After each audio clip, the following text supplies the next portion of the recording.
The evening glow filtered through the garden terrace's floor-to-ceiling windows, as Summer Holt sat perfectly still at a corner table, her untouched meal growing cold before her. The silk scarf wrapped elegantly around her head couldn't hide what the chemotherapy had taken her hair, her energy, her hope. She was completely alone on what might be one of her last good days. The hostess had seated her in the back, away from other diners, as if illness were contagious. As Summer stared at the empty chairs surrounding her table, fighting back tears behind designer sunglasses she wore indoors, the restaurant door opened. A man in paint-splattered work clothes entered, holding his 7-year-old daughter's hand. The little girl's eyes found Summer immediately, and she whispered something urgent to her father. What happened next would shatter Summer's carefully built walls and prove that sometimes the greatest acts of courage come from the most unexpected strangers. This is their story. Before we jump back in, tell us where you're tuning in from, and if this story touches you, make sure you're subscribed, because tomorrow, I've saved something extra special for you. Summer Holt had learned to measure time differently than most people. Not in months or weeks, but in treatments. In good days versus bad days. In the space between hope and acceptance. At 34 years old, she was the youngest CEO in her industry, running Holt Digital Solutions, with the same fierce determination that had built the company from a startup in her garage to a tech empire worth hundreds of millions. But cancer didn't care about quarterly earnings or market dominance. Stage 3 breast cancer had arrived 6 months ago, like an unwelcome hostile takeover, aggressive and unrelenting. The diagnosis had come during a routine physical, something her assistant had practically forced her to schedule between board meetings. Summer had walked into that doctor's office worried about nothing more than her cholesterol levels. She walked out with a timeline that made every business deadline she'd ever faced seem meaningless. The chemotherapy had been brutal. Each treatment left her weaker, more hollowed out, as if the poison designed to save her was slowly erasing who she'd been. Her trademark auburn hair, which she'd once spent ridiculous amounts maintaining, had fallen out in clumps during the second round of treatment. She remembered sitting on her marble bathroom floor at 3 in the morning, watching strands come away in her hands, and feeling more afraid than she'd ever been in any boardroom. Summer had built her entire identity on being strong, capable, and in control. The cancer stripped all of that away with clinical efficiency. Now she wore silk scarves and designer hats to hide her baldness, not out of vanity, but because she couldn't stand the looks. The pity, the way people's eyes would flicker away, unable to hold her gaze, as if looking directly at her might somehow transfer her fate to them. Her company's board of directors had been supportive at first, offering her a leave of absence that she'd refused. Work had been her anchor, the one thing that made her feel normal when everything else was falling apart. But as the treatments intensified and her absences became more frequent, she'd felt the shift. The whispered conversations that stopped when she entered conference rooms. The carefully worded emails suggesting she might want to consider stepping back temporarily for her health. What they really meant was that a dying CEO was bad for business. Bad for investor confidence. Bad for the company image they'd all worked so hard to build. Summer had no family to fall back on. Her parents had died in a plane crash when she was 25, leaving her alone with an inheritance and a crushing sense of abandonment. She'd poured all that grief into building her company, working 18-hour days, turning pain into profit. She'd never married, never had time for serious relationships. Her few close friends had slowly drifted away over the years, unable to compete with her demanding schedule. Now, facing the possibility of death, she realized she'd built an empire, but forgotten to build a life. The loneliness was worse than the physical pain. Summer had nurses and doctors and specialists, all paid handsomely to care for her body. But no one held her hand during the bad nights. No one sat with her in the waiting rooms. No one asked how she was feeling beyond the clinical symptoms her oncologist needed to track. She'd started going to the Garden Terrace restaurant on her good days, the ones where the nausea wasn't overwhelming, and she could keep food down. It was a beautiful place, with soaring ceilings and walls of windows that let in natural light. She would sit alone at a corner table, order something she probably wouldn't finish, and watch other people living their normal lives. Families celebrating birthdays, couples on dates, business lunches filled with laughter and ambition. She observed them like an anthropologist studying a foreign culture, trying to remember what it felt like to have people who cared whether you lived or died. Tonight was supposed to be a celebration of sorts. Her latest scans had shown the tumors were shrinking. Not gone, not remission, but progress. Her oncologist had smiled genuinely for the first time in months and told her this was very encouraging. Summer had left the appointment feeling a flutter of something she'd almost forgotten existed. Hope. She'd driven directly to the garden terrace, determined to mark this small victory with a proper meal. She'd ordered the pan-seared salmon, her favorite before the treatments had destroyed her appetite and sense of taste. But now, sitting alone with the food growing cold in front of her, the brief spark of hope had faded back into the familiar weight of isolation. What was the point of good news if there was no one to share it with? Summer picked up her fork, trying to force herself to eat, when she noticed the hostess seating a family across the restaurant. A father and daughter, laughing about something as they looked at their menus. The little girl couldn't have been more than 7 or 8, with wild curly hair pulled into pigtails, and a smile that seemed to light up her entire face. Summer felt something twist painfully in her chest. She would never have that. Even if she survived the cancer, the treatments had likely destroyed any chance of having her own family. Her oncologist had mentioned egg freezing before starting chemotherapy, but Summer had been so focused on survival that she'd dismissed it. Another regret to add to the growing collection. The little girl's laughter rang out again, pure and unself-conscious, and Summer had to look away. She blinked rapidly behind her sunglasses, refusing to cry in public. She'd done enough of that in private. The tears came easier now. Another side effect they didn't put in the brochures. Emotional volatility, her nurse had called it, as if giving it a clinical name made it less devastating. Summer signaled for the check, ready to leave before the envy and loneliness could overwhelm her completely. She'd take the salmon home, pretend she might eat it later, and spend another evening alone in her penthouse apartment with only her racing thoughts for company.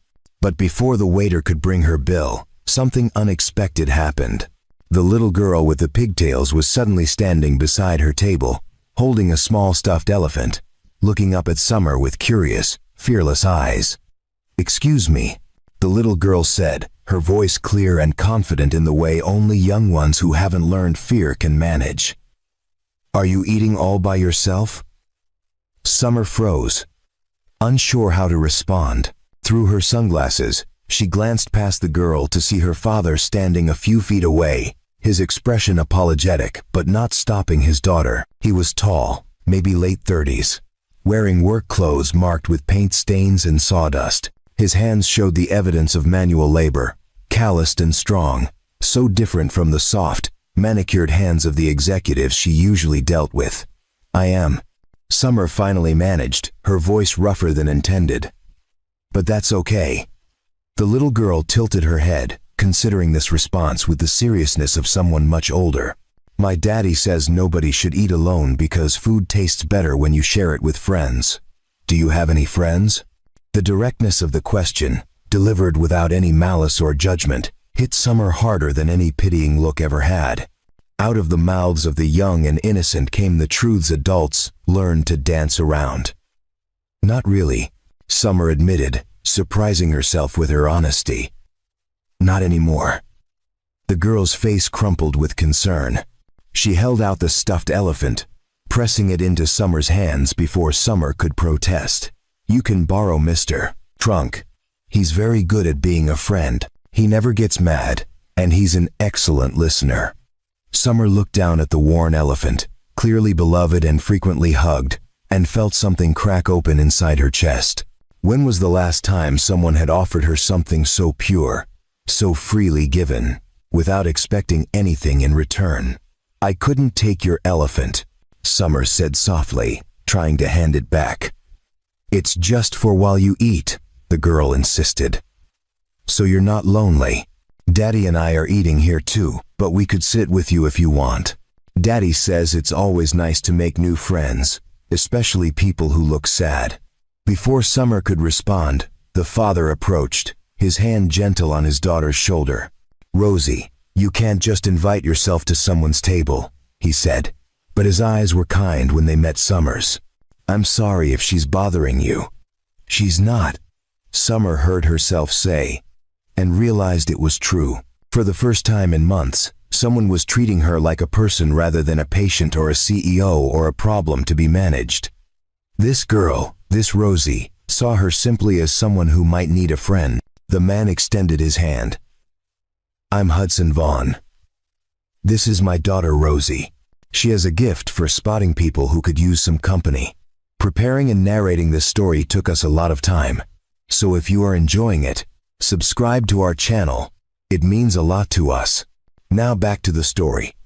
Summer shook his hand, feeling the rough warmth of it against her own cold fingers. Summer Holt. Hudson's eyes widened slightly in recognition. Of course, he knew the name.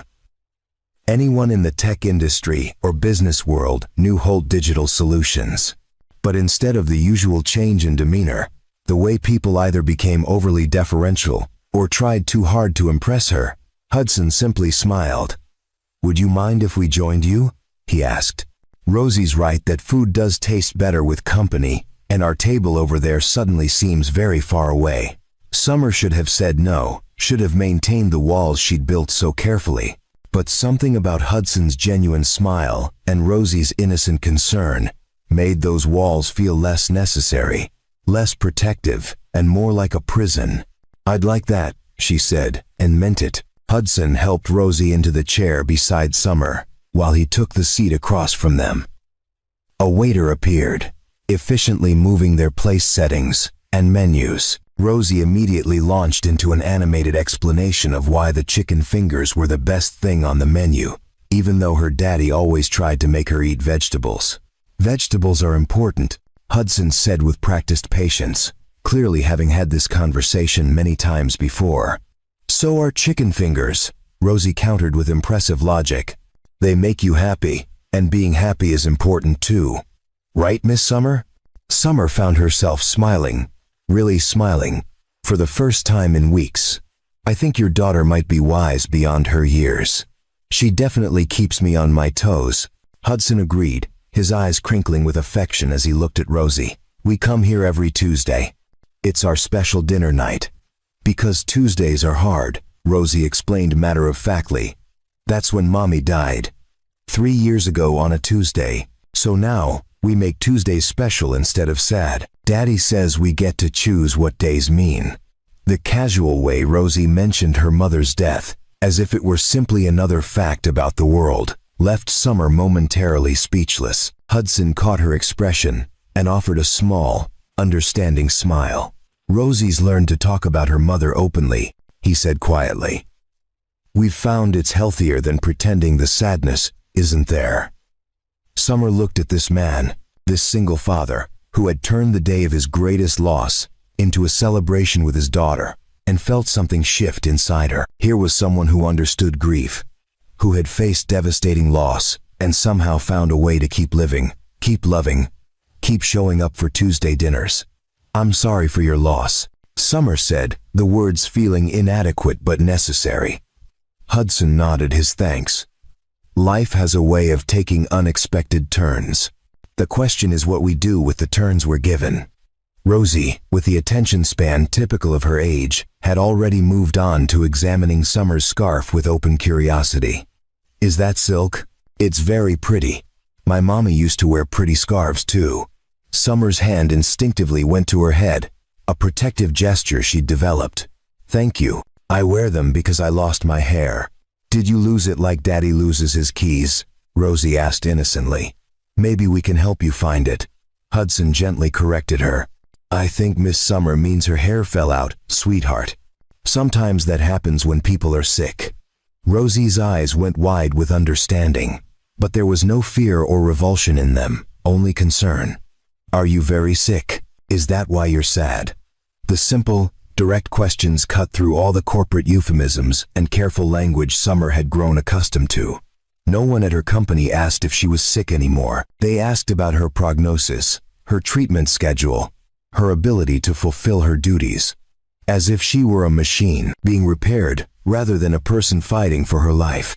Yes, Summer said, finding liberation in the honesty. I have cancer. I'm going through treatment, and today I got some good news. The treatment is working, but I didn't have anyone to celebrate with. Rosie's face lit up with genuine joy. That's wonderful news. We should definitely celebrate. Daddy, can we get the chocolate cake?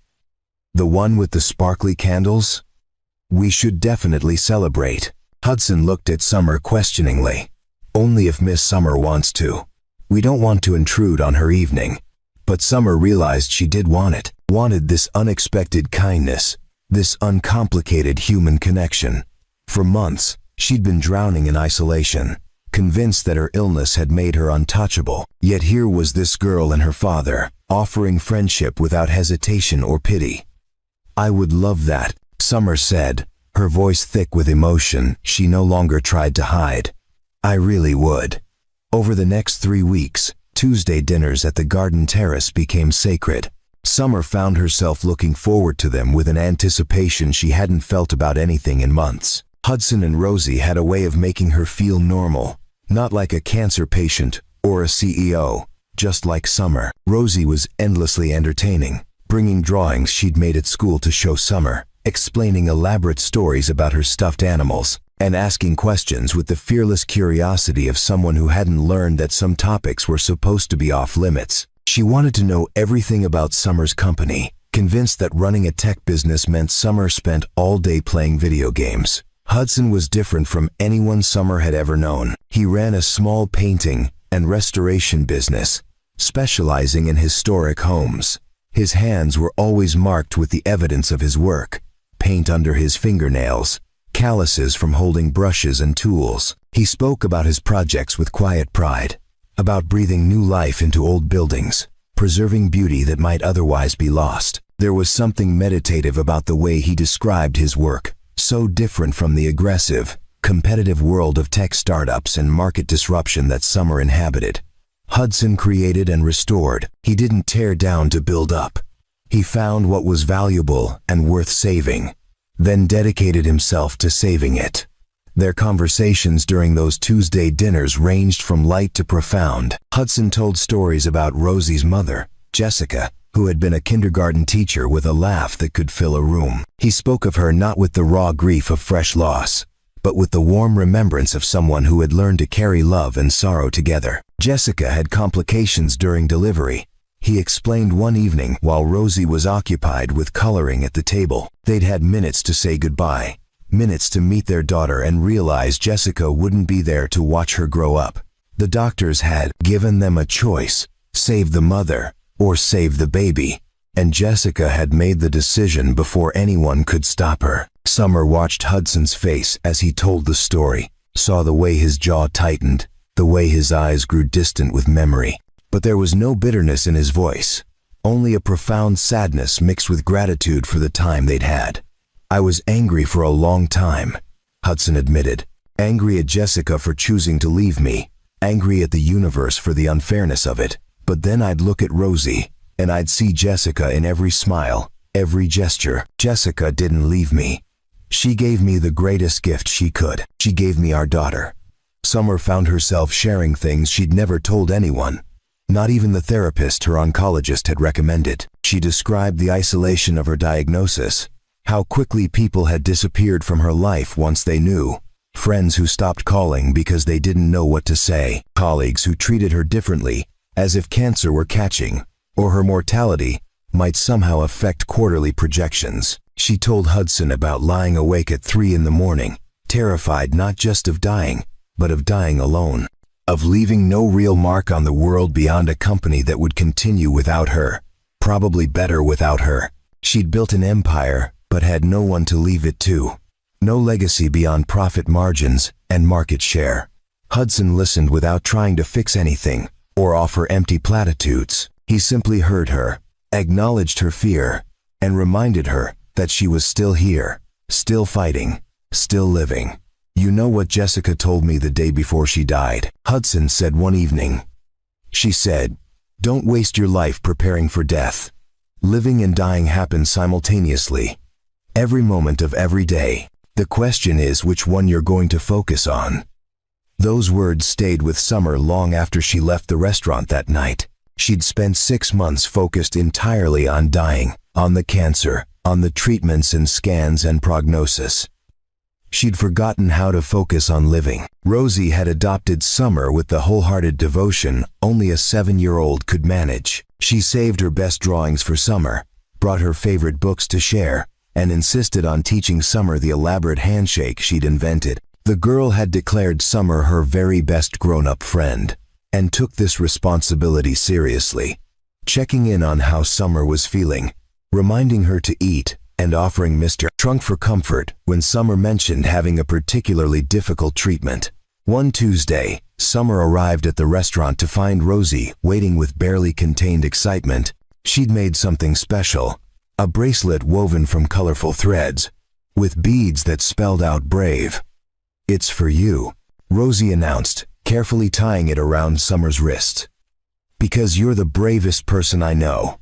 You're fighting the bad cells, and you come to dinner, even when you don't feel good, and you never pretend to smile when you're sad. That's very brave." Summer looked at this bracelet, made with such care by such small hands, and felt tears streaming down her face before she could stop them. Not tears of sadness, but of something she'd thought she'd lost forever. Connection. Belonging. Love. Hudson reached across the table, his large hand covering hers. "You're not alone anymore, Summer. You know that, right? We're here. We're not going anywhere." Summer looked into his eyes and saw he meant it. This wasn't pity or obligation. This was genuine care, the kind she'd been starving for without even realizing it. Hudson and Rosie had become her family, not through blood or legal bonds, but through the simple act of showing up, week after week, seeing her at her worst and choosing to stay. "I don't know how this happened," Summer whispered. "How you two became so important to me so quickly." Hudson smiled, that gentle smile that had become so familiar, so comforting. "Sometimes the best things in life aren't planned. They're just discovered. We discovered you, Summer, and we're not letting you face this alone." As the evening wound down and they prepared to leave, Rosie took Summer's hand. "Will you come to my art show at school next week? It's on Thursday. I made a painting of our Tuesday dinners. You're in it." Summer looked at Hudson, who nodded encouragingly. "We'd love to have you there, if you're feeling up to it." Summer realized she would move mountains to be there. These Tuesday dinners had become the highlight of her week, the thing she held on to during the difficult treatment days. But being invited into other parts of their lives, into Rosie's world beyond the restaurant, felt like being handed a key to something precious. "I'll be there," Summer promised. "I wouldn't miss it for anything." As Summer drove home that night, the bracelet on her wrist, catching the streetlights, she realized something had fundamentally changed. She was still sick. The cancer was still there, still requiring treatment, still carrying no guarantees, but she was no longer drowning in isolation.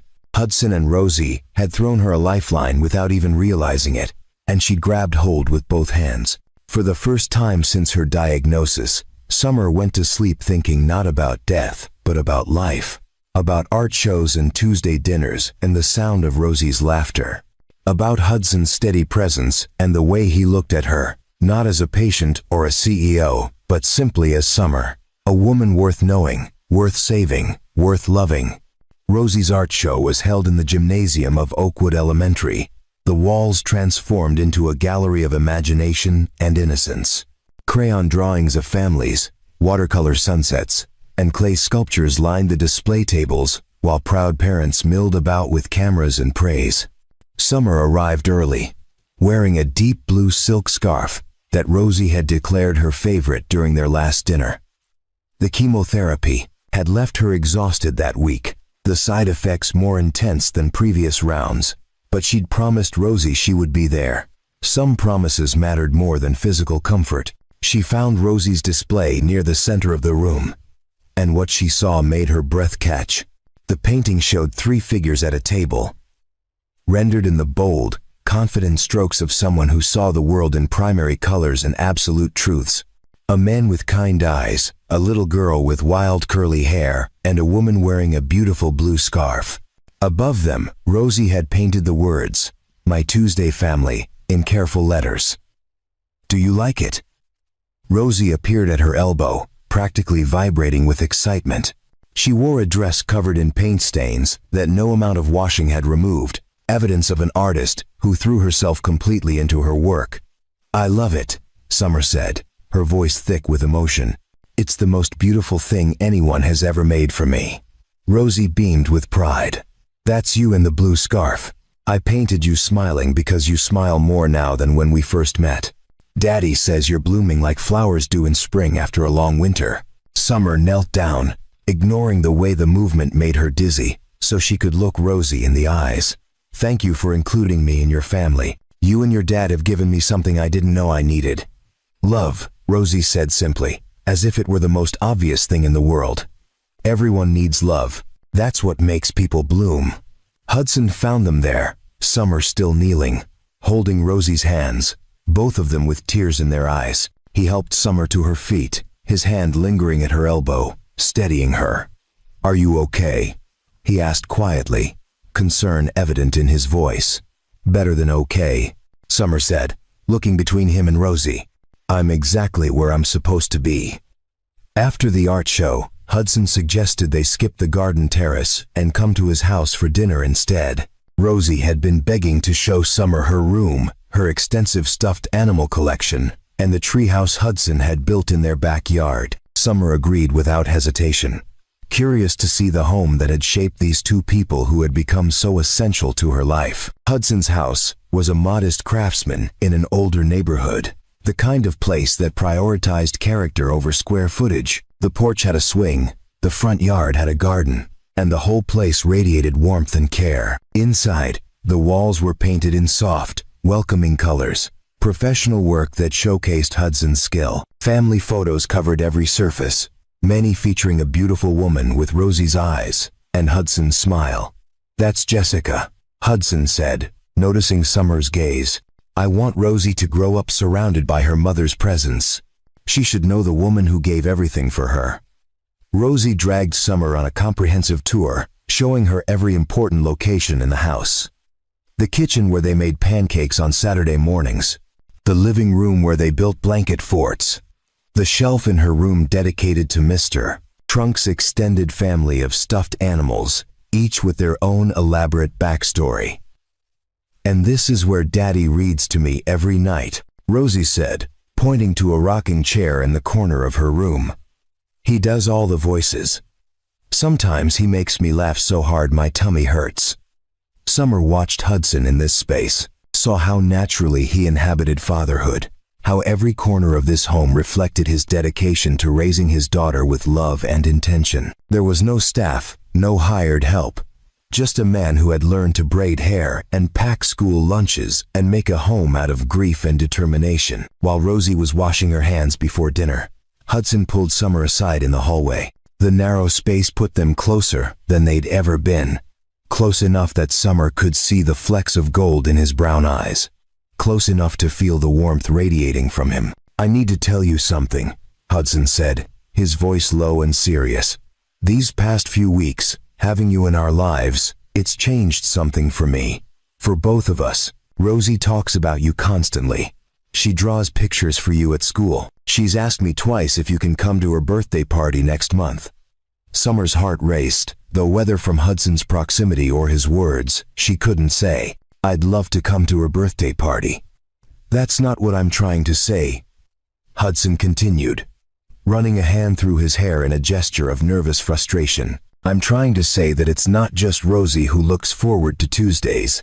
I spend all week thinking about seeing you, about the way you laugh at Rosie's stories, about how you've gotten stronger, more vibrant, like you're remembering how to live again. Summer, I'm falling for you. I've probably been falling since that first night when you let us sit at your table. Summer felt as if all the air had left her lungs. She'd felt the connection between them growing, had noticed the way Hudson's touch lingered, the way his eyes softened when he looked at her. But hearing him say it out loud, making it real and undeniable, terrified her. "Hudson, I have cancer," she said, as if he could have possibly forgotten. "I'm in the middle of treatment. I don't know if I'll be in remission next year, or if the cancer will come back. I can't give you guarantees. I can't promise you a future." Hudson reached out, cupping her face gently with both hands, his thumbs brushing away tears she hadn't realized were falling. "Summer, nobody gets guarantees. Jessica and I thought we had a lifetime ahead of us. We made plans, talked about the future, imagined growing old together, and then we had hours. Not years, not decades. Hours. I learned that the only moment that matters is this one, right now. And right now, I want to be with you. I want to fight alongside you. I want to love you for however long we get." "But Rosie," Summer whispered, "if something happens to me, if the cancer wins, she'll lose someone else she cares about. I can't do that to her. I can't let her get attached and then leave her." "Rosie is stronger than you think," Hudson said gently. "She's already lost her mother. She understands that loving someone means accepting the risk of loss. But she also knows that love is worth it anyway. She's teaching me that every day. And right now, she's teaching you too." Summer wanted to argue, to list all the reasons why this was a terrible idea, why Hudson should protect himself and his daughter from the inevitable pain her illness would cause. But standing there in his hallway, feeling his hands warm against her face, seeing nothing but acceptance and hope in his eyes, she couldn't remember any of those reasons. "I'm scared," she admitted. "Me too," Hudson said. "But I'm more scared of letting you walk away without telling you how I feel, of missing out on whatever time we could have together, because I was too afraid to take the risk." "I don't know how to do this," Summer said, echoing the fear that had been holding her back. "I've never been good at relationships, even when I was healthy. I don't know how to be someone's partner, how to be part of a family." "Neither did I when Rosie was born," Hudson said, smiling softly. "But I learned. We'll learn together. One day at a time. One Tuesday at a time, if that's all you can handle." Rosie's voice called from the kitchen. "Daddy, Miss Summer, I made the table all pretty. Come see." Hudson's hands dropped from Summer's face, but he caught one of her hands in his, intertwining their fingers. "What do you say, Summer? Are you willing to try? To see where this goes?" Summer looked at their joined hands, at the way they fit together despite being so different. His large and calloused, hers smaller and marked with bruises from IV needles. She thought about the painting in Rosie's classroom, about being part of a Tuesday family. She thought about all the reasons she should say no, should protect them from her uncertain future. And then she thought about Jessica's words that Hudson had shared, about not wasting life preparing for death, about choosing to focus on living instead of dying. "Yes," Summer said, the word feeling like the bravest thing she'd ever said. "I want to try. I want this. I want you and Rosie. I want to be part of your Tuesday family." Hudson's smile was like sunrise breaking through storm clouds. He pulled her closer, wrapping his arms around her carefully, as if she were something precious that might break. Summer melted into the embrace, feeling safe for the first time in months, feeling chosen, feeling loved. "We should go see what Rosie's done to the dining room," Hudson murmured against her hair. "Fair warning, it probably involves every candle in the house." They walked into the dining room hand in hand to find Rosie had indeed lit what seemed like dozens of tea candles, arranged around a simple dinner of spaghetti and garlic bread. She'd used her nicest plastic plates and had even attempted to fold the napkins into shapes, though they looked more like crumpled paper than anything decorative. "It's perfect," Summer said, meaning it completely. Rosie grinned. "I wanted to make it special because Daddy told me this morning that he was going to tell you he loves you today. I said it was about time because you've been looking at each other with googly eyes for weeks." Hudson laughed, embarrassed. "Rosie, we talked about keeping secrets." "But she said yes, right?" Rosie looked between them anxiously. "She's going to stay with us." Summer sat down, pulling Rosie into her lap, grateful when the girl settled against her, without hesitation.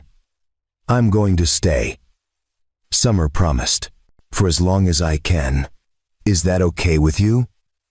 Rosie wrapped her arms around Summer's neck. "More than okay. I prayed for you. You know, before we even met you, I asked God to send Daddy someone who needed us as much as we needed them. And then there you were, sitting all alone with your sad eyes. I knew you were the answer." Summer held this remarkable little girl, this 7-year-old who had seen through all her defenses and decided she was worth saving. Over Rosie's shoulder, she met Hudson's eyes and saw her own wonder reflected back at her. She had come to the garden terrace expecting nothing more than a meal eaten in solitude. Instead, she'd found a family, found love, found a reason to fight that had nothing to do with business empires or personal achievement, and everything to do with being present for Tuesday dinners and art shows, and this feeling of belonging. The cancer was still there, still requiring treatment, still casting shadows over her future. But for the first time since her diagnosis, Summer felt something stronger than the fear. She felt hope. Not hope that she would definitely survive, but hope that whatever time she had left would be filled with love and connection and moments like this one. That night, after dinner, and after Hudson drove her home, Summer stood in her penthouse apartment that suddenly felt less like a sanctuary and more like an expensive cage. She looked at the city lights spread out below her, at the physical evidence of her success, and realized none of it mattered compared to what she'd found in a modest craftsman house with a man and his daughter who had chosen to love her despite everything. She touched the bracelet Rosie had made, the one that spelled brave, and made a decision. She was done hiding, done protecting herself from pain by refusing to let anyone close. Hudson was right. Nobody got guarantees. The only moment that mattered was now. And now, she was choosing to live. Really live. With all the risk and vulnerability and terrifying possibility that entailed. Summer's transformation didn't go unnoticed at Holt Digital Solutions. She started delegating more, trusting her executive team with decisions she would have micromanaged before. She left the office at reasonable hours instead of working until midnight. She took Tuesdays completely off, marking them as unavailable in her calendar without explanation. Most significantly, she smiled, really smiled, the kind that reached her eyes and lingered even during difficult meetings. Her assistant, Patricia, commented on it one morning. "You seem different lately, happier. The treatment must be going well." "It is," Summer confirmed. "But that's not the only reason." She didn't elaborate, wasn't ready to expose her relationship with Hudson and Rosie to corporate scrutiny. That part of her life felt sacred, separate from the cutthroat world of business acquisitions and shareholder demands. She wanted to protect it for as long as possible. But secrets in the corporate world have a short lifespan. Alec Jennings, the chief financial officer and the most senior member of her board, had been watching Summer's behavior with growing concern. He'd been with the company since the early days, had helped Summer navigate her first major funding round, and considered himself not just a colleague but a mentor. When Summer's cancer diagnosis came, he'd been supportive but pragmatic, already planning for succession scenarios. Alec had his own vision for Holt Digital Solutions, one that involved a merger with a larger tech conglomerate that would make everyone involved very wealthy. Summer had consistently refused to consider selling, too attached to maintaining independence and her vision for the company.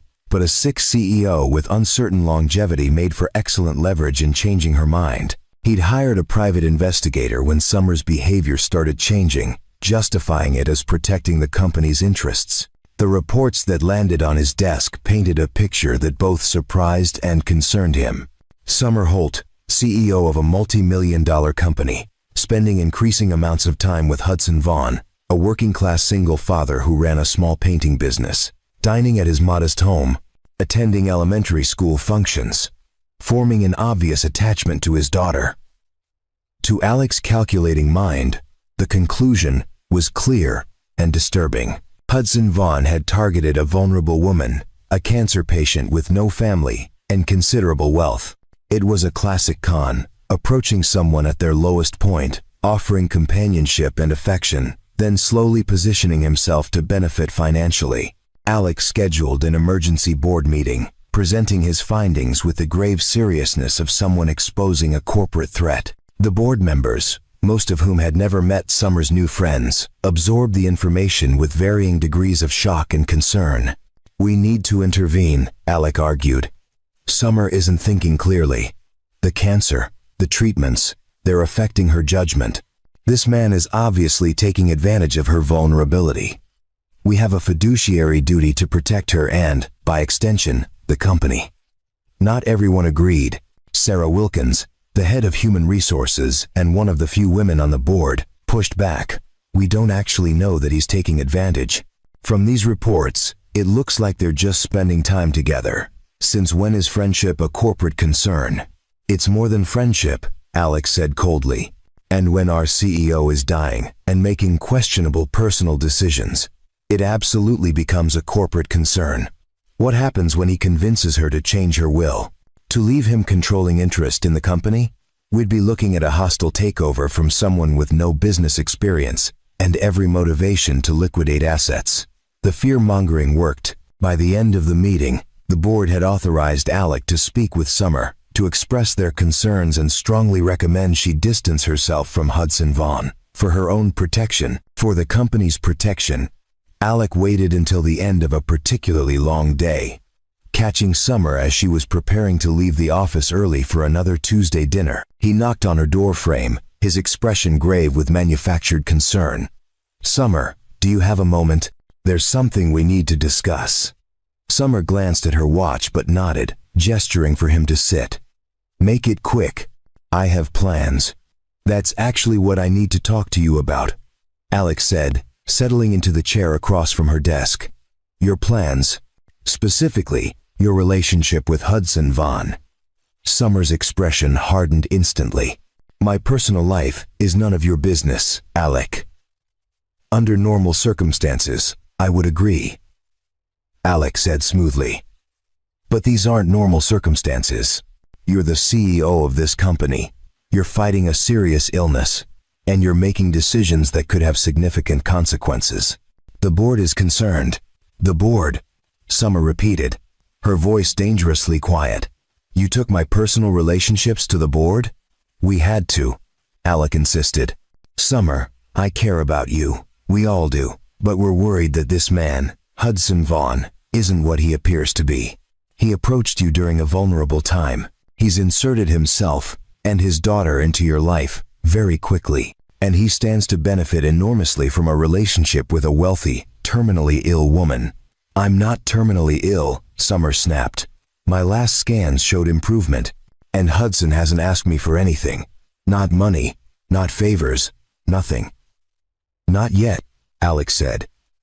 "But these things escalate. First, it's emotional support, then it's moving in together, then it's marriage and access to your assets. Summer, I've seen this pattern before. Vulnerable people being taken advantage of by opportunists." Summer stood, her hands pressed flat against her desk to stop them from shaking. "You don't know anything about Hudson, about what he's given me. I know he's a single father struggling to make ends meet with a small business that barely breaks even." Alec countered, standing as well. "I know he has every motivation to secure financial stability for himself and his daughter. I know that you're lonely and scared, and probably grateful for any human connection. Those are exactly the conditions predators look for." "Get out," Summer said, her voice shaking with rage. "Get out of my office right now." "Summer, please listen," Alex said, his tone shifting to something softer, more manipulative. "I'm trying to protect you. If you continue this relationship, the board will have to consider whether you're fit to continue as CEO. If your judgment is compromised to this degree, if you're making decisions based on emotion rather than logic, we have a responsibility to the company and shareholders to step in." The threat landed like a physical blow. "You're threatening to remove me from my own company." We're threatening to protect you from making catastrophic mistakes, Alec corrected. End the relationship with Hudson Vaughn. Focus on your treatment and on the business. Prove to us that you can still think clearly, or the board will have no choice but to take action. We could claim diminished capacity due to your illness and treatments. We could argue that you need to step aside temporarily for your own good.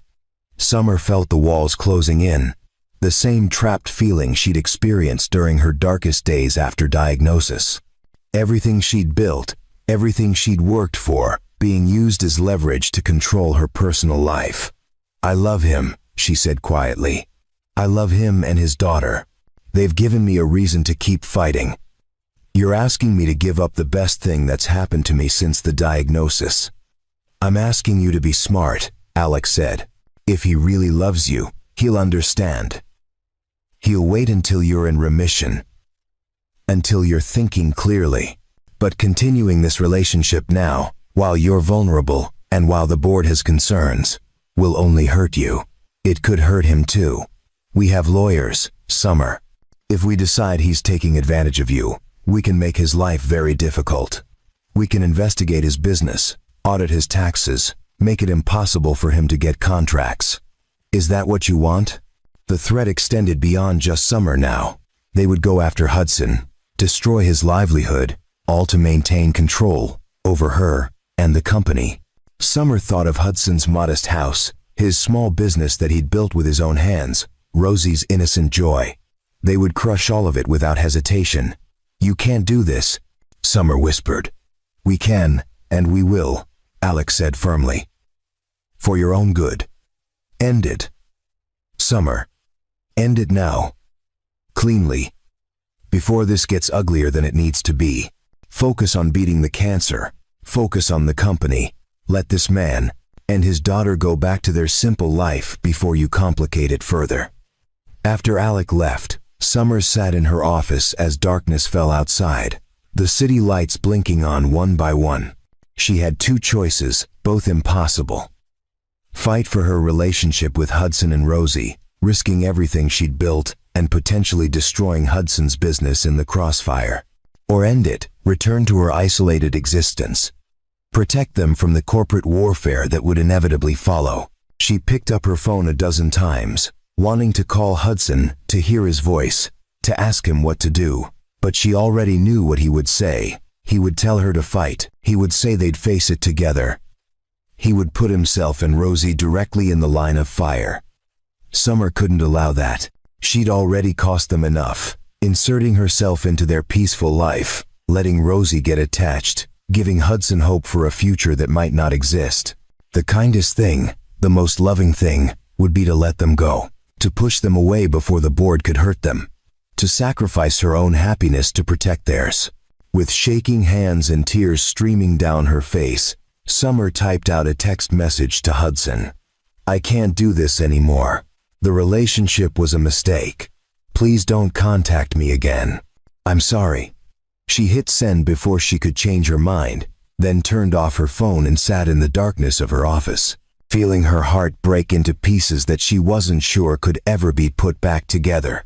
Hudson stared at the message on his phone, reading it over and over until the words blurred together. The restaurant around him faded into background noise as his mind tried to process what he was seeing. I can't do this anymore. The relationship was a mistake. Please don't contact me again. I'm sorry. Across the table at the garden terrace, Rosie was coloring a welcome back card she'd made for Summer, completely unaware that Summer wouldn't be coming, that she would never be coming again. Is Miss Summer running late? Rosie asked, looking up with her mother's eyes, full of trust and innocent expectation. Hudson couldn't find words. How did you explain to a 7-year-old that sometimes love wasn't enough, that sometimes people left not because they wanted to, but because they felt they had to? Sweetheart, he began, his voice cracking. Miss Summer isn't coming tonight. Rosie's face fell. Is she sick? Did the cancer get worse? We should go see her. We should bring her soup. That's what you do when people are sick. She's not sick, Hudson said. though he wasn't entirely sure that was true. Something had happened. Summer wouldn't just end things like this. Not through a cold text message, not after everything they'd shared. She just needs some space right now. But why? Rosie's eyes filled with tears. Did we do something wrong? Did I do something wrong? No, baby, no. Hudson pulled his daughter into his lap, holding her tight. You didn't do anything wrong. Sometimes grown-ups make complicated decisions that don't make sense to anyone else. But it didn't make sense to Hudson either. 3 days ago, Summer had been at his house, laughing at one of Rosie's stories, fitting into their life as if she'd always been there. She'd kissed him goodbye at the door with tears in her eyes, whispering that she'd never been happier. Something had changed drastically, and Hudson needed to know what. He tried calling, but the calls went straight to voicemail. He sent texts asking if they could talk, if he could at least understand what had changed. All went unanswered. He drove by her penthouse building, but the doorman, clearly instructed, told him Miss Holt wasn't accepting visitors. For 3 days, Hudson moved through his work like a ghost, painting walls without seeing them, his hands completing familiar motions while his mind spun in circles. Rosie had stopped asking questions, but had gone quiet in a way that broke his heart. She carried Mr. Trunk everywhere again, something she hadn't done in months, seeking comfort from the worn stuffed elephant because the human comfort she'd grown to count on had disappeared. On the 4th day, Hudson made a decision. He couldn't let this end without at least trying to understand, without fighting for what they'd found together. He called his sister to watch Rosie, and drove to Holt Digital Solutions, a gleaming tower in the financial district that represented everything he wasn't. The receptionist was polite but firm. I'm sorry, sir. Miss Holt isn't taking meetings today. If you'd like to leave your name and contact information, I can pass it along. Tell her it's Hudson Vaughn, he said. Tell her I just need 5 minutes. The receptionist made a call, had a hushed conversation, then looked at him with practiced sympathy. I'm sorry, Mr. Vaughn. Miss Holt asked me to tell you that she said everything she needs to say. She wishes you well, but she's requested that you don't come back. The formal rejection, delivered through an intermediary, felt like a slap. This wasn't the Summer he knew, the woman who'd held Rosie in her lap and promised to stay as long as she could. Something was terribly wrong. Hudson turned to leave and nearly collided with an older man in an expensive suit who had just stepped off the elevator. The man looked at Hudson with cold assessment, taking in his work clothes and paint-stained hands with obvious disdain. Mr. Vaughn, the man said, though Hudson hadn't introduced himself. I'm Alec Jennings, CFO of Holt Digital Solutions. I wonder if we might have a word. They ended up in a conference room overlooking the city, the kind of space designed to intimidate with its size and its view. Alec settled into a chair with the confidence of someone who owned the room and gestured for Hudson to sit. I'll be direct, Alec said. Summer has decided to focus on her health and her company. The relationship with you and your daughter, while I'm sure well-intentioned on your part, was a distraction she can't afford. She's asked me to make certain things clear. She could tell me herself, Hudson said, anger finally breaking through his confusion. She doesn't want to see you, Alec said bluntly. She's realized that the relationship was a mistake, brought on by the vulnerability of her illness. She needs you to respect her decision and move on with your life. Hudson studied the man across from him, noting the way he spoke about Summer, as if she were a business asset rather than a person. Did you threaten her? Did you force her to end things? Alec's expression didn't change. I advised her of certain realities. The board has concerns about her judgment, given her illness and her sudden attachment to someone from such a different background. We simply helped her see reason. You threatened her, Hudson repeated, standing up. You threatened to take her company away if she didn't end things with me. We threatened to protect her from making decisions she would regret, Alec corrected. Tell me, Mr. Vaughn, what exactly were your intentions with Summer? A wealthy, sick woman with no family? Surely you can see how that looks from the outside. The implication hit Hudson like a punch. You think I was using her for money? I think you're a single father with a struggling business and a daughter to raise. I think Summer represented financial security. I'm not judging you for that. I'm simply saying that the board, and Summer herself, have decided this relationship isn't appropriate. Hudson leaned forward, his voice low and controlled. I love her. I love her strength, and her vulnerability, and the way she lights up when Rosie tells her stories. I love how she's learning to hope again. I don't give a damn about her money. I never asked her for anything, except to let us be there for her. How noble, Alex said dryly. But the decision is made. If you continue to pursue this, if you show up here again, or contact Summer, or make any attempt to insinuate yourself back into her life, we will take action. We have lawyers who can make things very difficult for you and your business. Do you understand? Hudson understood perfectly. He was being warned off, threatened with the kind of legal and financial warfare he had no resources to fight. But more than that, he understood that Summer had sacrificed their relationship to protect him from exactly this. She'd pushed him away to save him from the board's retaliation. Does Summer know you're here? Hudson asked. Does she know you're threatening me? Summer is being protected from her own poor judgment, Alex said. That's all you need to know. Now, I suggest you return to your life and let Summer return to hers. Forget this ever happened. Hudson left the building feeling sick. He sat in his truck for a long time, watching people come and go from the gleaming tower, all of them moving with purpose and confidence in a world he didn't belong to. The worst part wasn't the threats, or the implication that he'd been using Summer. The worst part was knowing she was up there somewhere, alone and probably heartbroken, having chosen to endure that pain to protect him and Rosie. She'd made the sacrifice she thought was necessary, and Hudson had no way to tell her she didn't have to, that he would fight the entire board if necessary.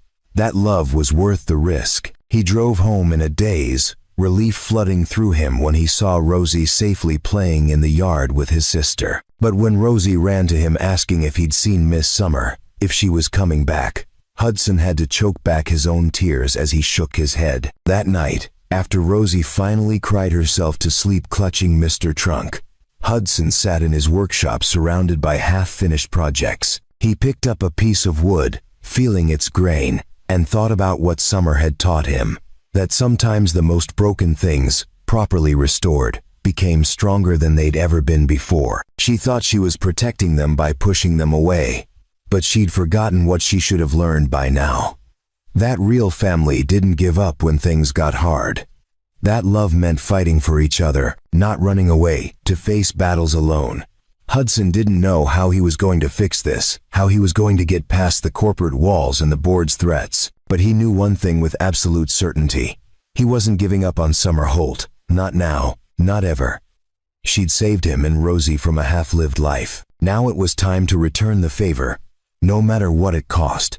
For 6 days, Hudson respected Summer's stated wishes while planning his next move. He researched Holt Digital Solutions, learning everything he could about its structure, its board members, and Alec Jennings in particular. He spoke with a lawyer friend who confirmed what he already suspected. The board's threats had legal weight, and fighting them could bankrupt him. But Hudson had learned something crucial from losing Jessica. When you loved someone, really loved them, you didn't calculate the cost. You simply acted. You fought. You showed up, even when showing up seemed impossible. Rosie had grown quieter with each passing day. She still went to school, still did her homework, still helped him make dinner, but the light had gone out of her, replaced by a sadness that made her seem years older. She'd stopped asking when Summer was coming back, which somehow hurt worse than the questions had. On the 7th day, Hudson made his decision.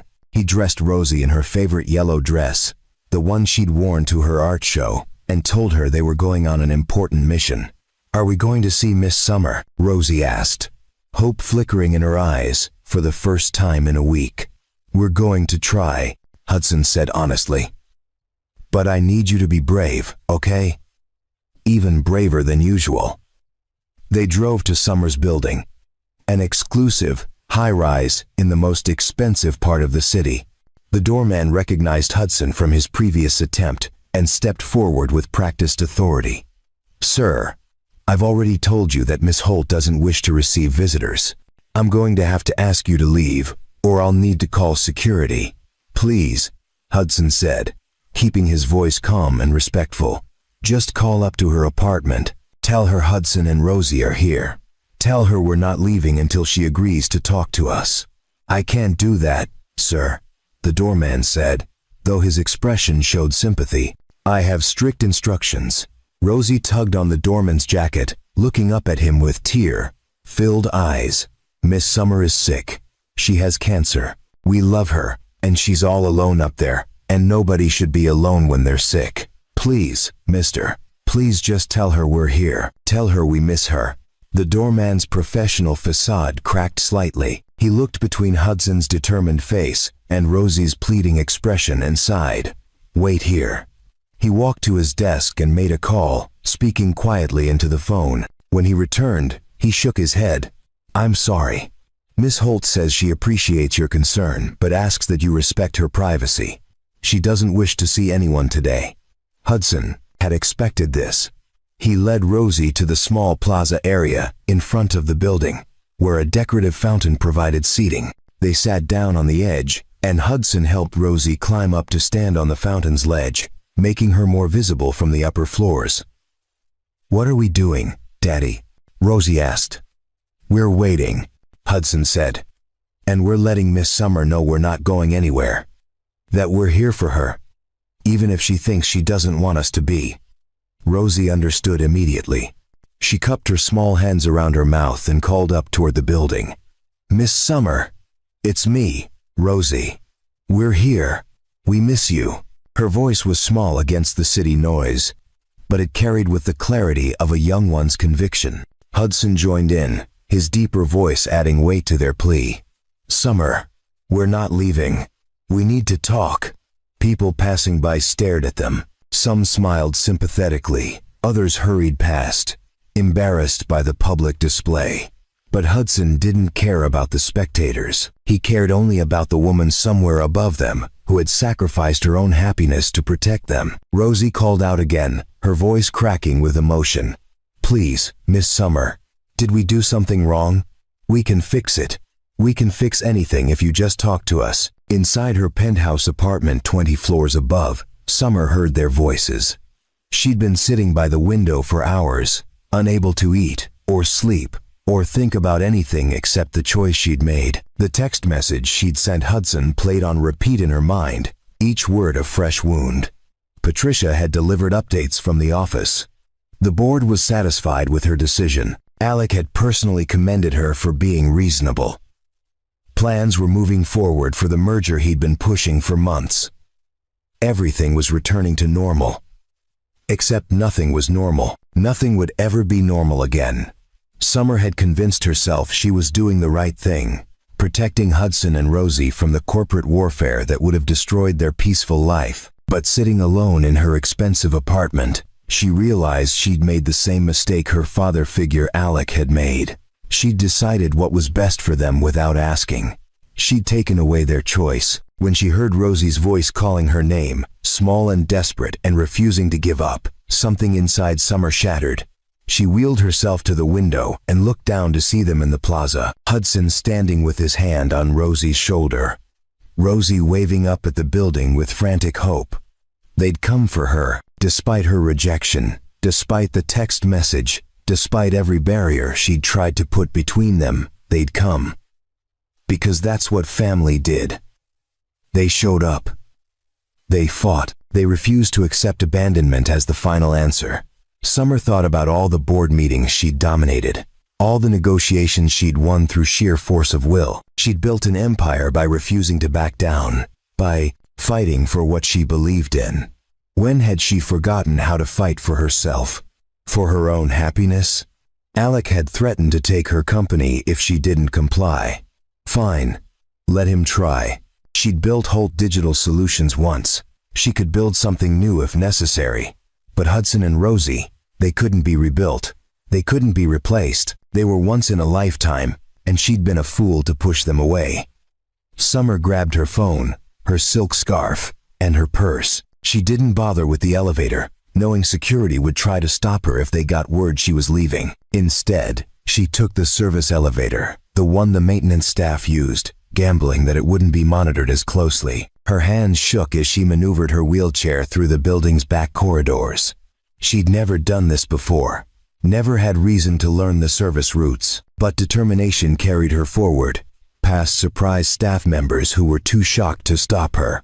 She emerged from a side entrance into an alley, then pushed herself around the building toward the front plaza. Her arms ached from the effort, her body weak from the latest round of chemotherapy. But she pushed harder, driven by a need stronger than physical pain. When she rounded the corner and saw Hudson and Rosie still there, still waiting, still believing she might come, Summer felt tears streaming down her face. She called out, her voice rough with emotion. "Hudson, Rosie." They turned as one, their faces transforming from despair to disbelief to joy in the space of a heartbeat. Rosie broke free from her father's hand and ran to Summer, throwing herself into Summer's lap without hesitation, nearly tipping the wheelchair with the force of her embrace. You came. Rosie sobbed into Summer's shoulder. "I knew you would. I told Daddy you still loved us." Hudson reached them a moment later, kneeling beside the wheelchair, his hands framing Summer's tear-stained face. "Summer, what happened? Why did you push us away?" "I was trying to protect you," Summer said, the words tumbling out between sobs. "Alec and the board, they threatened to destroy your business if I didn't end things. They said they'd make your life impossible. I thought I was saving you from corporate warfare. I thought I was being selfless." "You were being an idiot," Hudson said, but his voice was gentle, filled with love rather than anger. "Summer, I don't need you to protect me. I need you to trust me to make my own choices, to fight my own battles alongside you." "They'll come after you," Summer warned. "Alec won't stop. The board will make things difficult." "Let them try," Hudson said fiercely. "I've faced worse than corporate lawyers and boardroom politics. I've buried the love of my life and learned to keep breathing. I've raised a daughter alone while building a business from nothing. I'm stronger than I look. Summer, we both are." Rosie pulled back from Summer's shoulder, her small face serious. "Miss Summer, you told me once that love means choosing each other every day. You said you chose us. Did you change your mind? Did you stop choosing?"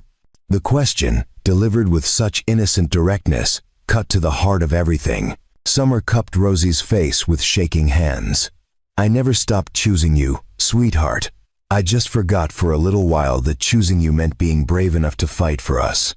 But I remember now. I'm done letting other people make decisions about my life. I'm done protecting myself from pain by refusing to let people close." She looked at Hudson, seeing the man who had first approached her in a restaurant because his daughter's instincts said she needed a friend, the man who had taught her that broken things could still be beautiful, still be whole. "I choose you," Summer said clearly. "I choose Rosie. I choose us. No matter what the board threatens. No matter what it costs. I'm done hiding." Hudson kissed her then, right there in the plaza in front of passing strangers and building security who had finally noticed the commotion. It was a kiss that tasted of salt tears and new beginnings, of second chances and stubborn hope. When they finally broke apart, Rosie was grinning through her tears. "Does this mean we can go back to our Tuesday dinners?" Summer laughed, the sound rusty but genuine. "Yes, baby. Tuesday dinners and Friday art shows and Sunday pancakes and every other day we can steal. But first, we need to go somewhere specific. We need to go back to where this all started. The garden terrace," Hudson said, understanding immediately. "The garden terrace," Summer confirmed. "I need to face Alec.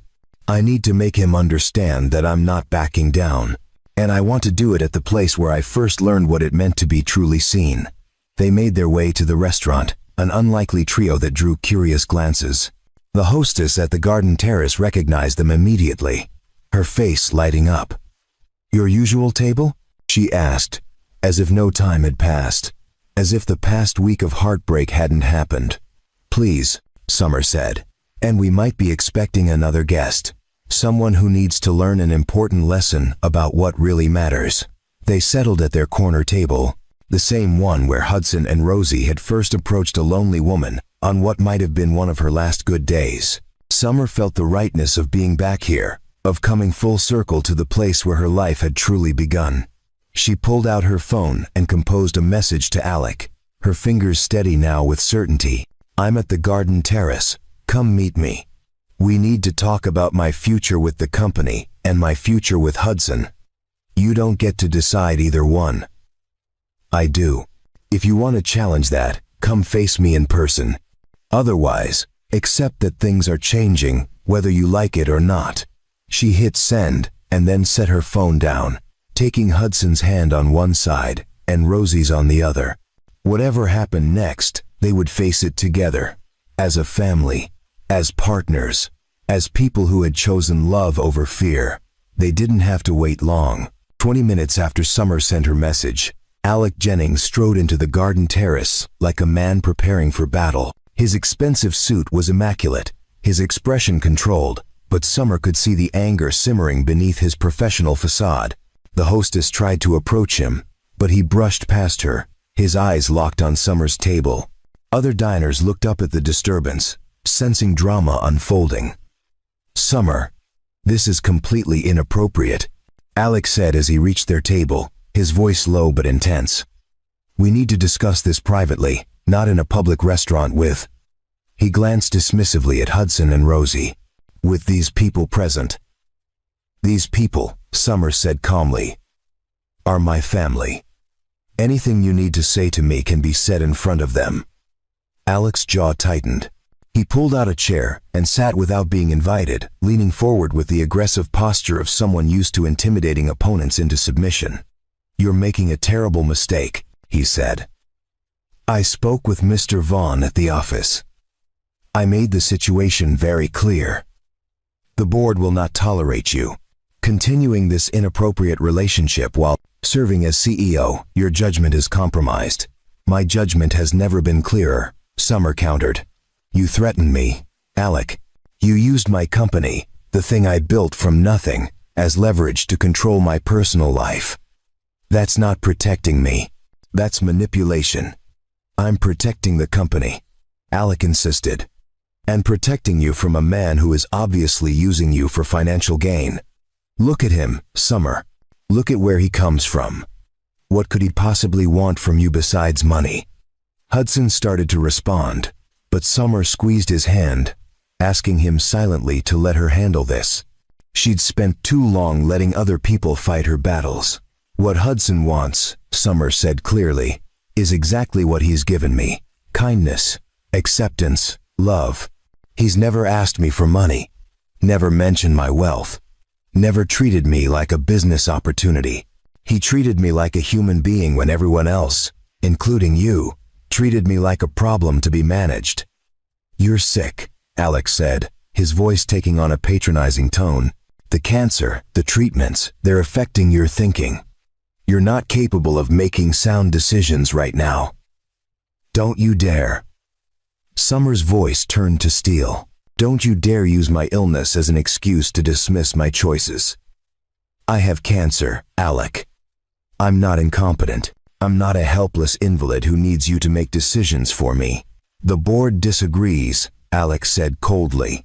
"They're prepared to invoke the medical clause in your contract. We can have you declared temporarily unfit to serve as CEO based on your health and your recent erratic behavior. You'll be placed on medical leave while we restructure the company leadership." It was the nuclear option, the threat Summer had known was coming, but had hoped to avoid. The restaurant seemed to hold its breath, other conversations dying away as people sensed the stakes of what was unfolding. Before Summer could respond, Rosie did something unexpected. She climbed down from her chair and walked directly to Alec, standing in front of him with her hands on her hips, looking up at this powerful man with the fearless clarity only a 7-year-old could possess. "You're a bully," Rosie said clearly, her small voice carrying through the quiet restaurant. My teacher says bullies are people who try to control other people because they're scared inside. Is that why you're being mean to Miss Summer? Because you're scared? Alec looked down at this small girl, clearly unprepared for being confronted by someone so young. Little girl, you don't understand adult business. I understand mean, Rosie said firmly. And I understand love. Miss Summer loves us and we love her. She was so sad before she met us. She sat all alone at this table, with nobody to talk to. My daddy and me, we helped her remember how to smile. Why do you want to take that away? Don't you want her to be happy? Happiness isn't the priority here, Alex said, his tone sharp. Business stability is. Corporate responsibility is. That's sad, Rosie said. And something in her simple assessment made Alec flinch. You care more about business than about people. That's why you're alone, isn't it? That's why you don't smile like Daddy and Miss Summer smile.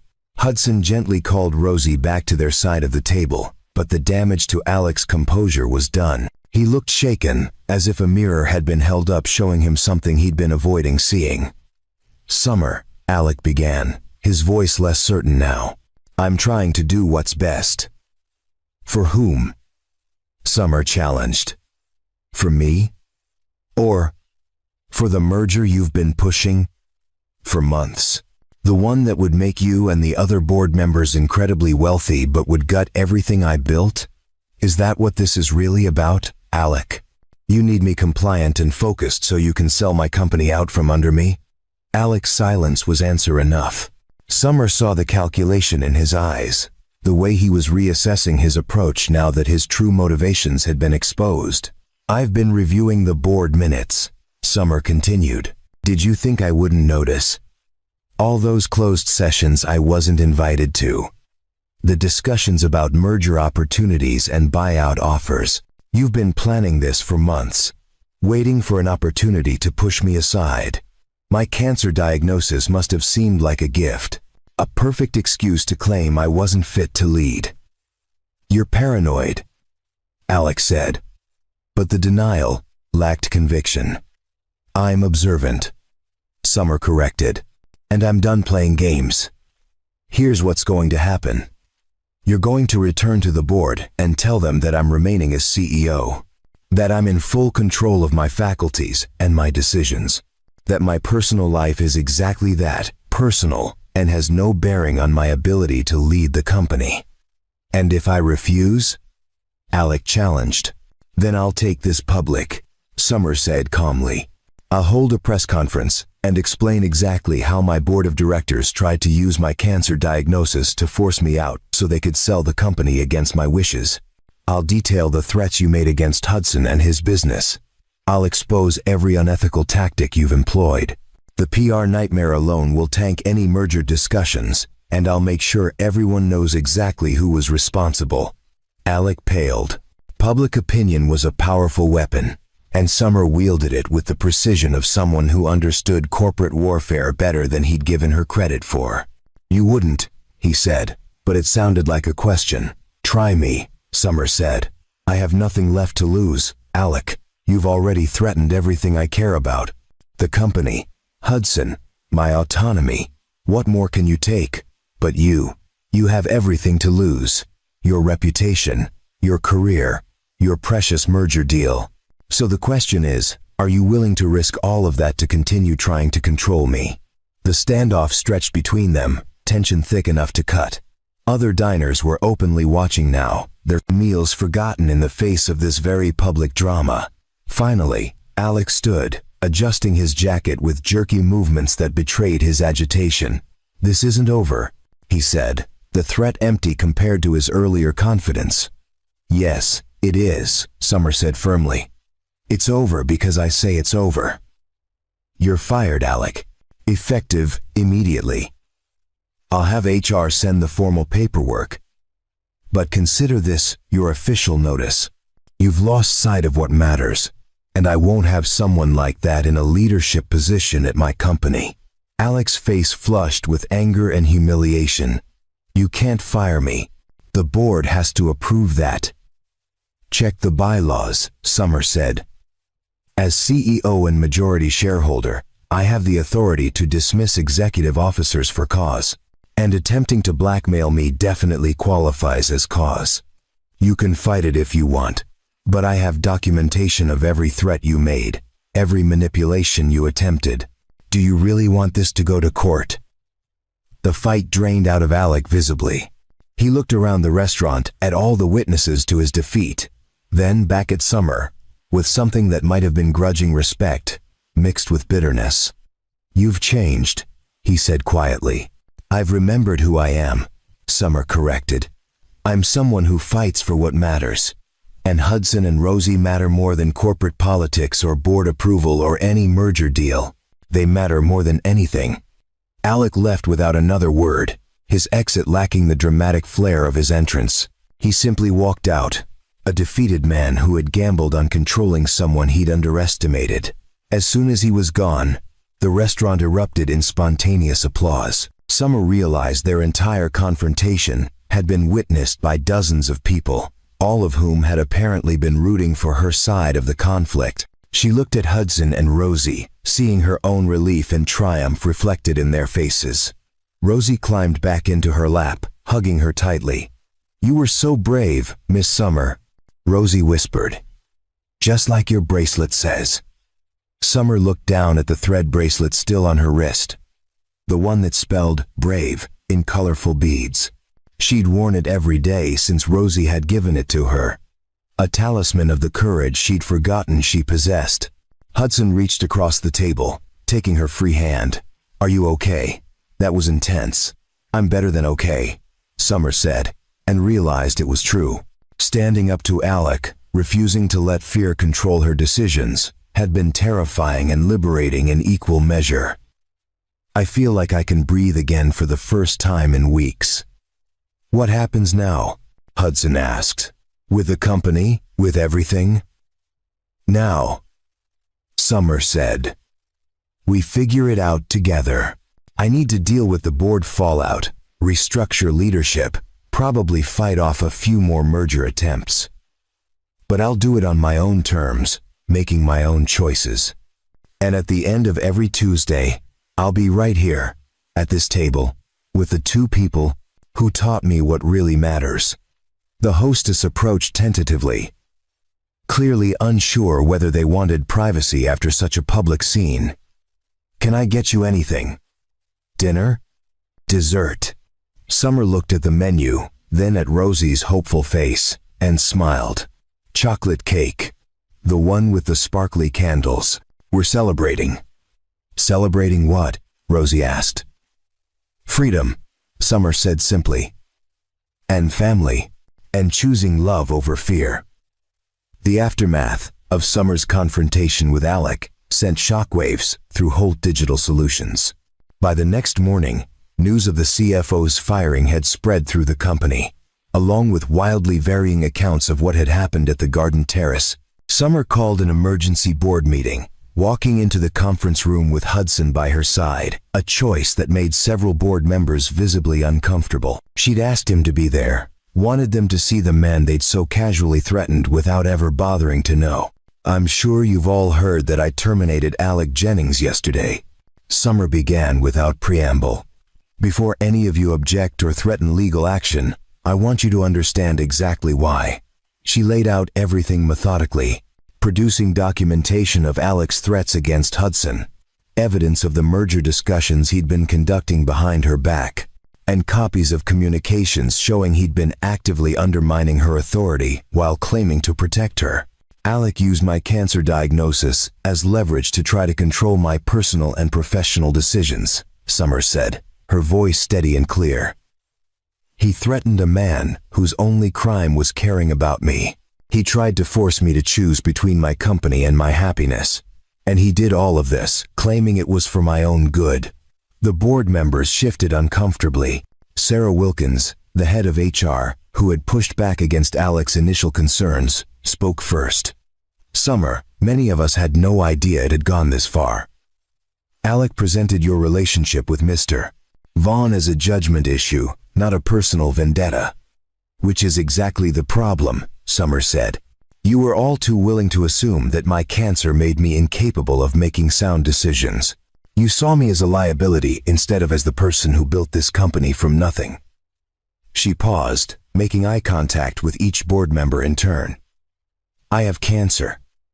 I'm undergoing treatment, but my mind is clear, my judgment is sound, and I'm still the best person to lead this company.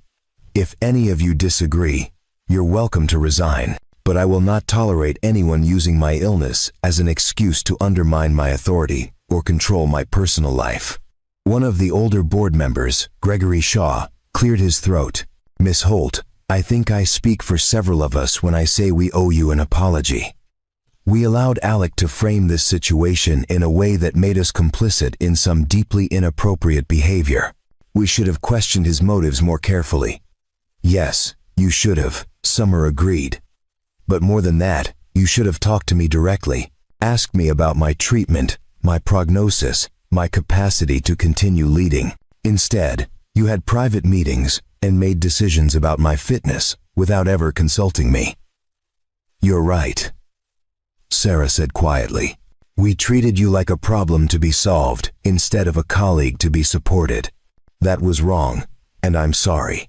Hudson had been silent throughout the meeting, but now he spoke up, his voice calm but firm.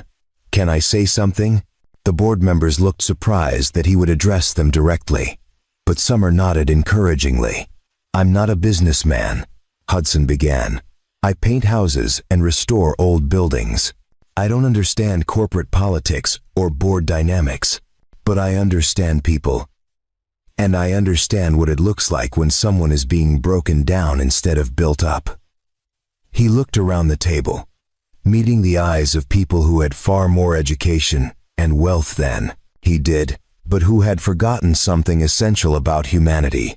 "When I met Summer, she was drowning, not from the cancer, but from loneliness, from being surrounded by people who saw her as a CEO or a patient or an asset, but never as just Summer, a woman who loves reading mystery novels and makes terrible jokes when she's nervous, who cries during animated movies and has strong opinions about coffee, who's fighting for her life and just needed someone to see her as worth fighting for." His words landed with uncomfortable accuracy. Several board members looked away, unable to hold his gaze. "My daughter Rosie saw Summer immediately," Hudson continued. "Saw her sadness, her isolation, her desperate need for connection, and Rosie, being 7 and wise in ways adults forget, simply offered friendship, no agenda, no calculation, just pure human kindness. That's what Summer needed. That's what she'd been missing." He turned to Summer, his expression softening. "You all seem worried that I'm using her for money. But the truth is, Summer saved us first. My daughter and I were stuck in our own kind of isolation, living around the ghost of the wife and mother we'd lost. Summer brought light back into our home. She gave Rosie someone to love who wasn't me. She gave me hope that maybe life could hold more than just survival. We needed her, as much as she needed us." The conference room was silent. Sarah Wilkins had tears in her eyes. Even Gregory Shaw, known for his ruthless business acumen, looked moved. "The question you all need to ask yourselves," Hudson finished, "is whether you're going to keep treating Summer like a problem that needs managing, or whether you're going to trust her to know what's best for her own life. Because from where I'm sitting, she's shown more strength and clarity in the past few months than most people demonstrate in a lifetime." Summer reached for Hudson's hand under the table, squeezing it gratefully.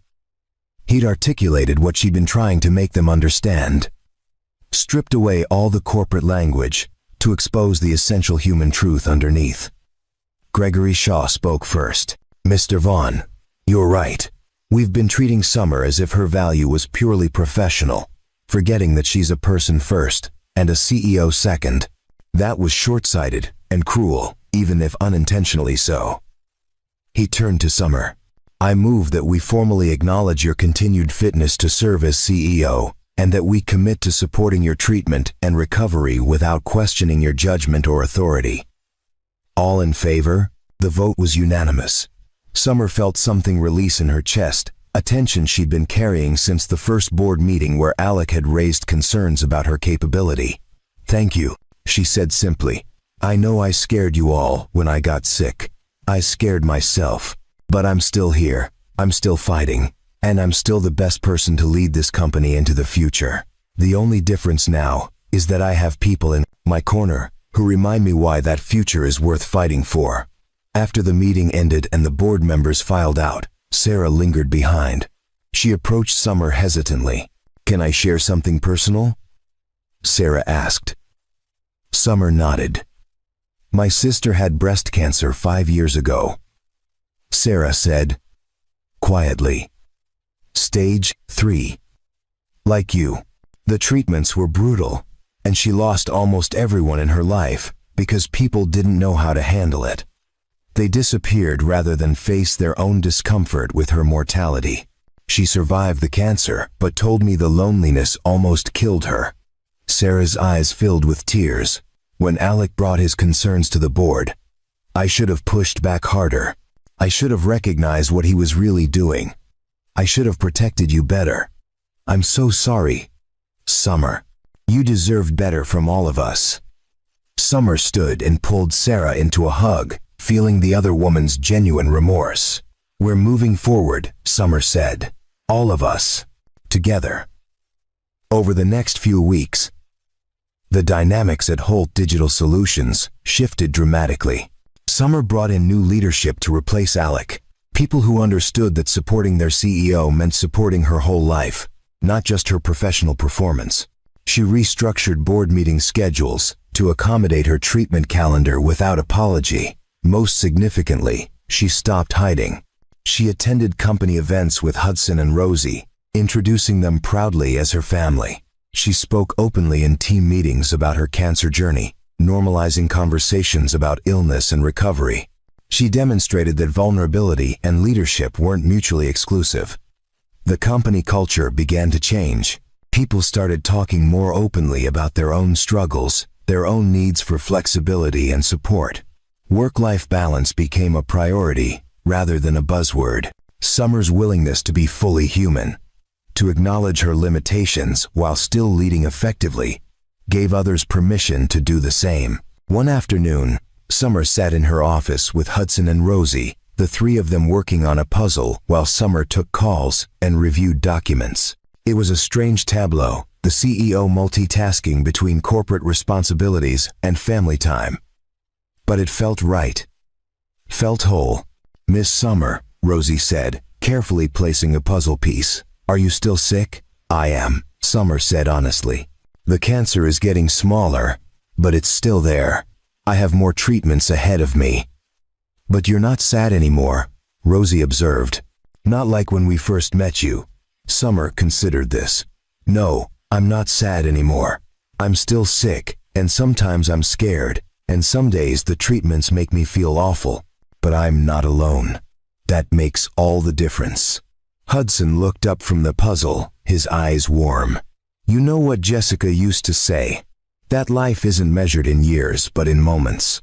Moments of connection, of love, of showing up for each other. By that measure, we're all living very full lives." Summer thought about the moments that had brought them here.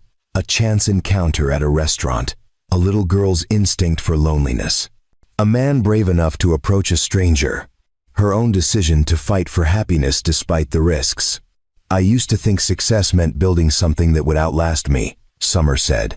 "A company, a legacy, something permanent. But I understand now that the real legacy is this: teaching Rosie that kindness matters, showing my team that vulnerability is strength, learning from Hudson that love is worth fighting for." "That's very philosophical," Hudson teased gently. "Does this mean you're going to start writing inspirational posters for the office?" Summer laughed, throwing a puzzle piece at him. "Don't push your luck. I'm still a CEO. I still have a ruthless side." "Good," Hudson said, catching the puzzle piece. "I like your ruthless side. It's hot." "Daddy, what does hot mean?" Rosie asked innocently. It means she's impressive, Hudson said quickly, while Summer tried not to laugh. Very impressive and strong. Oh. Rosie accepted this explanation easily. Miss Summer is the most impressive person I know. She fights bad cells and mean bored people, and she does it all while smiling at us. Summer pulled Rosie into her lap, holding this remarkable person who had changed everything simply by seeing her. You know what, Rosie? You're the most impressive person I know. You taught me something very important. What's that? Rosie asked. That bravery isn't about not being scared, Summer said. It's about being scared and choosing love anyway. Choosing to connect, to hope, to show up even when it's hard. You did that for me when you walked up to my table that first night. You were brave enough to offer friendship to a stranger. That changed my whole life. Rosie hugged her tightly. I'm glad I was brave, because now you're my family, and family is the best thing ever. Hudson joined the embrace, wrapping his arms around both of them. In that moment, surrounded by love in her office where she'd once felt so isolated, Summer understood that healing wasn't about returning to who you were before the trauma. It was about becoming someone new, someone shaped by both the breaking and the mending. She'd been broken by cancer, by loneliness, by the fear of dying alone. But she'd been mended by Hudson's steady presence, by Rosie's innocent wisdom, by her own courage in choosing to be vulnerable again. The cancer might still win in the end. There were no guarantees, no promises of forever. But right now, in this moment, she was whole. She was loved. She was exactly where she needed to be. And that, Summer realized, was its own kind of miracle. 10 months later, the garden terrace was transformed with balloons and streamers in shades of purple and gold. Rosie had turned 8, and she'd insisted on celebrating at the restaurant where, as she told anyone who would listen, her family had been born. Summer sat at their usual corner table, watching Hudson hang decorations with the help of several Holt Digital Solutions employees who had volunteered to help set up. The sight still amazed her, this blending of her professional and personal worlds that once seemed impossible. Her hair had started growing back, short and curly in a way she'd never worn it before. The scarf collection remained, but now she chose scarves for fashion rather than necessity. Her latest scans had shown no evidence of disease. The word remission had been spoken by her oncologist with cautious optimism, followed by careful explanations about monitoring and continued vigilance. But Summer was alive, thriving, even. The cancer that had once defined her entire existence had become just one part of her story rather than the only chapter. Sarah Wilkins arrived carrying an elaborate cake shaped like an artist's palette, complete with edible paint tubes. She'd become not just a board member but a genuine friend, someone who checked in on Summer's health without making it the only topic of conversation. Rosie's going to lose her mind when she sees this, Sarah said, carefully setting down the cake. Where is the birthday girl? Patricia asked, looking around. Hudson took her to pick up Summer's surprise, one of the employees said with a knowing smile. Summer's surprise turned out to be a portrait Hudson had commissioned from a local artist, based on Rosie's painting from the school art show. The professional version showed the three of them at their table, rendered in beautiful detail, capturing not just their faces but the love between them. For our home, Hudson said softly, presenting it to Summer. So, we always remember where we started. Summer's eyes filled with happy tears. Our home, she repeated, loving the sound of those words. She and Hudson had been looking at houses together, searching for something bigger than his craftsman but cozier than her penthouse. Somewhere Rosie could have a bigger backyard, and Summer could have a first-floor bedroom for the days when stairs felt impossible. Somewhere they could build their future together. The party was joyful chaos. Rosie held court like a tiny queen, showing off her presence and making sure everyone got cake. She'd invited friends from school, but also people from Summer's office, understanding instinctively that family wasn't about blood but about the people who showed up. As the celebration wound down, Hudson pulled Summer aside to the exact spot where he and Rosie had first approached her table all those months ago. He took both her hands, his expression serious but warm. "Summer Holt," he began, his voice slightly shaky. "10 months ago, my daughter and I walked into this restaurant and found you sitting alone. We had no idea that asking to join you would change all of our lives." Summer's heart began racing as Hudson dropped to one knee, pulling a small velvet box from his pocket. "You've taught Rosie that courage means fighting for what matters. You've taught me that it's never too late for second chances. You've shown us both what it means to choose love even when it's terrifying. Will you marry us? Will you let us be your family officially, legally, permanently?" The ring was simple and perfect, a sapphire surrounded by small diamonds. Summer looked at Hudson's hopeful face, then at Rosie bouncing excitedly nearby, clearly in on the surprise. "Yes," Summer said, laughing through tears. "Yes to you, yes to Rosie, yes to choosing us every single day." The restaurant erupted in applause as Hudson slipped the ring on her finger. Rosie launched herself at them both, and they held each other in the space where loneliness had once lived but love had taken root. Later, as the last guests departed and they prepared to leave, Summer looked around the garden terrace with gratitude. This ordinary restaurant had been the setting for the most extraordinary transformation of her life. She thought about the woman who had sat here alone months ago, convinced her cancer diagnosis meant the end of everything. That woman could never have imagined this future, this family, this abundance of love. "Ready to go home?" Hudson asked, his arm around her waist. Summer looked at him, at Rosie holding her hand, at the life they were building together despite every obstacle. She thought about board meetings and treatment schedules, about Tuesday dinners and Sunday pancakes, about all the ordinary moments that had become extraordinary simply because they were shared. "Yes," Summer said, meaning it with her whole heart. "Let's go home." As they walked out into the evening air, Summer touched the bracelet on her wrist, the one that spelled "brave" in colorful beads. She'd been brave enough to fight cancer, brave enough to love again, brave enough to choose happiness over fear. But the bravest thing she'd ever done was simply accepting that single dad's invitation to not eat alone. Everything else had grown from that one moment of saying yes to connection, yes to vulnerability, yes to the terrifying possibility that broken things could become whole again. The cancer might return someday. Life offered no guarantees.